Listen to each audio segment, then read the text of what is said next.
така наблягат, така се налагат. Нямат опит в толкова много неща.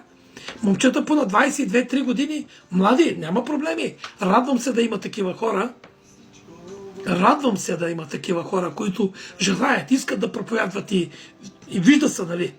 Обаче, само желанието не е достатъчно. Само, че сте научили няколко стиха на Исус, примерно 3.16, Йоанна 3.16, това не ви дава правото да си мислите, че вече много знаете. Вие нямате опит. Нямате опит. Вие разбирате ли Бог защо допуска да минаваме през толкова изпитания? Изпитанието прави човека твърд. Изпитанието не е само знанието. Знанието е едно. Знанието и изпитанието е съвсем друго. И ви го казвам от опит. От опит.